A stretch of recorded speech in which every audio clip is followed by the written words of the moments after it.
रत्न बहुत बहुमूल्य होते हैं। भारत रत्न हमारे देश का सर्वोच्च नागरिक सम्मान है। जिन व्यक्तियों को इस सम्मान से अलंकृत किया गया है, उन्हें अपने जीवन में ऊंचाइयों को छूकर एक उदाहरण प्रस्तुत किया है। जैसे एक थे डॉक्टर सीवी रमन। 20वीं सदी के महत्वपूर्ण व्यक्तियों में भारत के महान वैज्ञानिक डॉक्टर सीवी रमन के नाम से विज्ञान के विद्यार्थी भली भांति परिचित हैं। वह ऐसे विरले वैज्ञानिक थे जिन्हें नोबेल पुरस्कार एवं भारत रत्न दोनों सम्मानों से विभूषित किया जा चुका है। प्रकाश एवं ध्वनि संबंधी खोज के कारण उनका स्थान अन्य वैज्ञानिकों में अग्रणी है। पार्वती अम्मा और चंद्रशेखर के दूसरे पुत्र का जन्म उनके ननिहाल में 7 नवंबर सन 1888 तिरुचिरापल्ली, तमिलनाडु में हुआ था। उनकी बुद्धिमत्ता के कारण उन्हें सन 1903 में मद्रास के प्रेसिडेंसी कॉलेज में दाखिला मिल गया। जब वह मात्र 13 वर्ष के थे, तब उन्हें पोस्ट ग्रेजुएट की उपाधि मिली। प्रेसिडेंसी कॉलेज में सभी प्रोफेसर यूरोपियन थे। वह वेंकटरमन के भौतिक एवं अंग्रेजी के ज्ञान का लोहा मानते थे। सन 1904 में उन्हें महाविद्यालय में प्रथम स्थान आने पर दोनों विषयों में स्वर्ण पदक मिला। उन दिनों अनेक बौद्धिक स्तर को देखते हुए उन्हें ICS परीक्षा देने के लिए कहा गया। इसके लिए उन्हें लंदन जाना था। लंदन की आबो हवा उनके स्वास्थ्य की दृष्टि से अनुकूल नहीं थी, इसीलिए वह लंदन ना जा सके। और जो होता है वो अच्छे के लिए ही होता है। उन्होंने भारत में रह के भारत और अपने लिए कई अच्छे काम किए। चलकर वह एक बड़े वैज्ञानिक में ख्याति प्राप्त कर भारत के लिए नोबेल प्राइज प्राप्त कर सके। यह सम्मान पाने वाले वह पहले भारतीय थे जिन्हें भौतिक शास्त्र में विषय योगदान के लिए पुरस्कृत किया जाता। इतना ही नहीं, वेंकटरमन ने वित्तीय सिविल परीक्षा में प्रवेश लेकर पहला स्थान प्राप्त किया। वेंकटरमन के जीवन में नया मोड़ तब आया जब लोक सुंदरी ने पत्नी के रूप में उनके जीवन में प्रवेश किया। वेंकटरमन को मिले अनेक सम्मानों में रॉयल सोसाइटी ऑफ लंदन से प्राप्त फेलो ऑफ रॉयल सोसाइटी की उपाधि अहम है। इतना ही नहीं, यह सिलसिला चलता रहा और इसी कड़ी में विज्ञान की उन्नति एवं विकास के लिए टोरंटो में भी उन्हें अंतर्राष्ट्रीय गणित सम्मेलन में भाग लिया। तत्पश्चात वह फिलाडेल्फिया गए, जहां उन्हें बड़े वैज्ञानिक माइकल से मिलने का सुनहरा अवसर मिला। साथ ही आपके प्रिय विषय लाइट एवं साउंड पर कार्य करने का मौका भी। बाद सन 1933 में उन्हें president Indian institute of science Bangalore में कार्यभार संभालकर सूक्ष्म कैलकुलेटर बनाने में जुट गए। इसके बाद भी सम्मानों का सिलसिला चलता रहा। सन 1934 में उनको भारतीय विज्ञान एकेडमी में कार्य करते हुए सर की उपाधि से सम्मानित किया गया। उनकी मिथुशो मेडाई रोम अवार्ड से भी नवाजा गया। सन 1951 में उन्हें फिलाडेल्फिया इंस्टीट्यूट द्वारा फ्रैंकलिन मेडल मिला। सन 1957 में उन्हें ऑस्ट्रेलियन सम्मान मिला। इन सब सम्मानों से सुशोभित होने के पश्चात भी उनका योगदान का सिलसिला निरंतर जारी रहा। देश विदेश में सम्मानों से सम्मानित डॉक्टर चंद्रशेखर वेंकटरमन सन 1954 में भारत के सर्वोच्च सम्मान भारत रत्न से अलंकृत हुए। डॉक्टर चंद्रशेखर वेंकटरमन ने अपने मनपसंद विषय में कई महत्वपूर्ण किताबें लिखकर हमारे देश का गौरव बढ़ाया है। उनकी ये सारी किताबें साइंस के क्षेत्र में ज्ञान का भंडार साबित हुई हैं। ऐसे अद्वितीय विद्वान डॉक्टर चंद्रशेखर वेंकटरमन के लिए को उनके विशिष्ट और अप्रतिम योगदान के लिए सदैव याद किया जाता रहेगा। धन्यवाद। राजा जी के नाम से प्रसिद्ध भारतीय राजनीति के शिखर पुरुष, एक वकील, लेखक एवं राजनीतिक दार्शनिक थे चक्रवर्ती राजगोपालाचारी। वे स्वतंत्र भारत के द्वितीय गवर्नर जनरल और प्रथम में भारतीय गवर्नर जनरल थे। राजगोपालाचारी जी को उनके अद्भुत और प्रभावशाली व्यक्तित्व के कारण राजा जी के नाम से जाना जाता था। वह एक महान स्वतंत्रता संग्राम सेनानी, समाज सुधारक, गांधीवादी राजनीतिज्ञ थे। राजगोपालाचारी जी को चातुर्य और उनके दृढ़ इच्छा शक्ति के कारण जवाहरलाल नेहरू, महात्मा गांधी और सरदार पटेल जैसे अनेक उच्च कोटि के नेता भी जानते थे और वह उनकी प्रशंसा करते अघाते नहीं थे। उनका जन्म 10 दिसंबर सन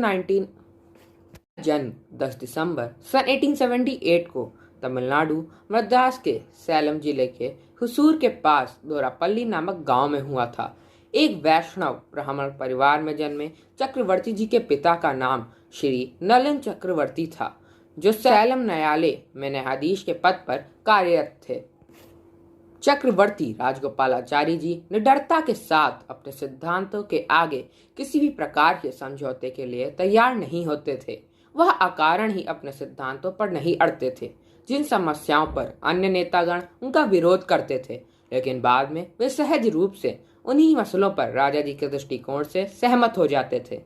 चक्रवर्ती जी की सूझबूझ और राजनीतिक कौशलता का परिचय उस समय विशेषकर मिलता है जब सन 1932 में हरिजनों के पृथक मताधिकार को लेकर गांधी जी और भीमराव अंबेडकर के बीच मतभेद उत्पन्न हो गए थे।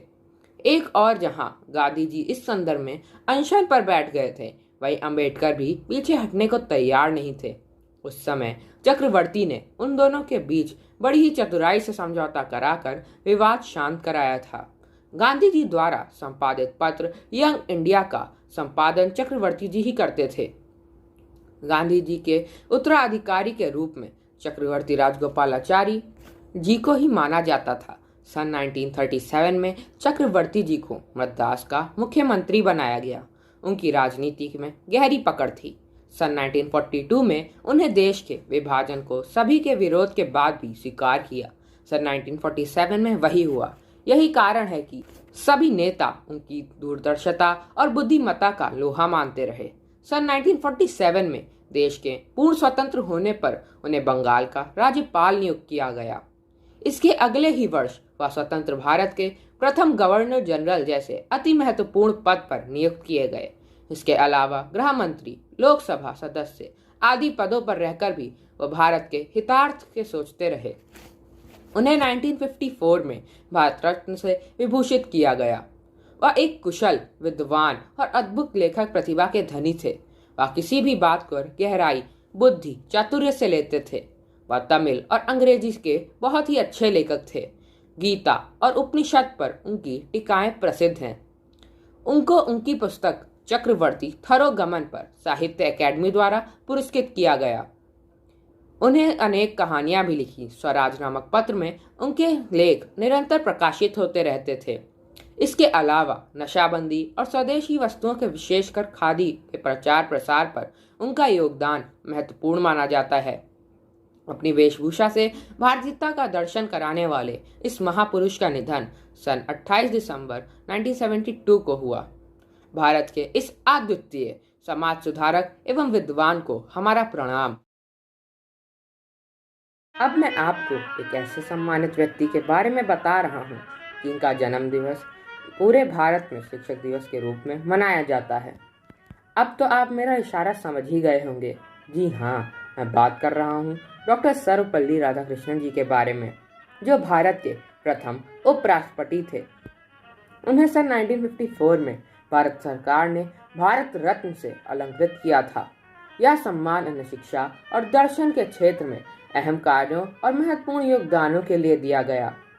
अब आप अवश्य जानना चाहोगे कि उन्होंने ऐसा क्या किया था। उनका ऐसा कौन सा योगदान शिक्षा के क्षेत्र में रहा जिसके लिए उन्हें भारत के सर्वोच्च सम्मान से नवाजा गया। इस बात को जानने के लिए हमें उनके व्यक्तित्व, समाज और पहलू को जानना आवश्यक है जो महत्वपूर्ण है। शुरुआत करते हैं उनके जन्म से। डॉक्टर सर्वपल्ली राधाकृष्णन का जन्म 5 सितंबर सन 1888 को तमिलनाडु राज्य के मद्रास महानगर में लगभग 50 किलोमीटर दूर तिरुत्तनी नामक गांव में हुआ था। उनके पिता का नाम वीर स्वामी था, जो पंडिताई का काम करते थे। उसी के साथ वह शिक्षक का कार्य भी करते थे। बच्चे डॉक्टर सर्वपल्ली राधाकृष्णन के पूर्वज सर्वपल्ली गांव के थे, इसीलिए परंपरा अनुसार सर्वपल्ली शब्द उनके नाम का अंग या यूं कहें कि हिस्सा बन गया है।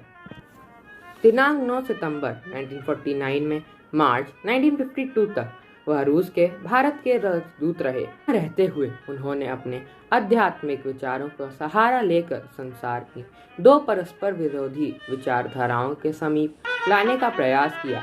राधाकृष्ण के इस कार्य से विश्व की चोटी के नेता प्रभावित हुए। रूस के साथ भारत की मैत्री को प्रगाढ़ बनाने में डॉक्टर सर्वपल्ली राधाकृष्णन की विशेष भूमिका रही। इतना ही नहीं, सन 1975 में उन्हें विश्व प्रसिद्ध टैमलेंटन पुरस्कार से सम्मानित किया गया, जिसके प्रसिद्ध पत्र पर लिखा था, डॉक्टर राधाकृष्ण के रूप में प्लेटो के स्थान पर दार्शनिक फिलोसोफर किंग।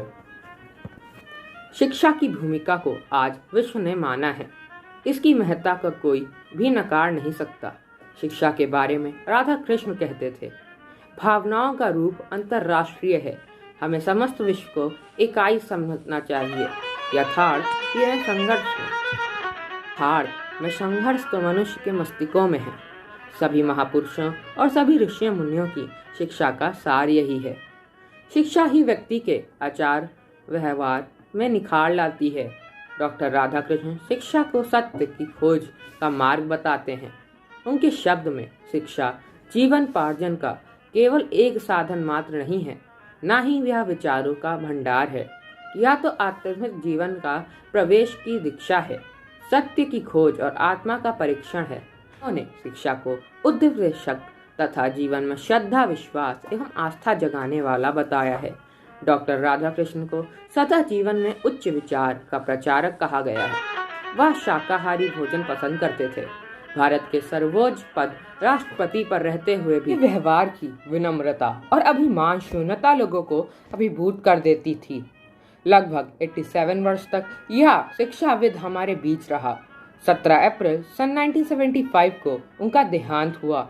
आज डॉक्टर राधाकृष्ण हमारे बीच नहीं हैं, लेकिन उनके कार्य, उनके योगदान आज भी हमारे साथ हैं, जो अविस्मरणीय हैं। ऐसे महान पुरुष को हमारा प्रणाम। धन्यवाद।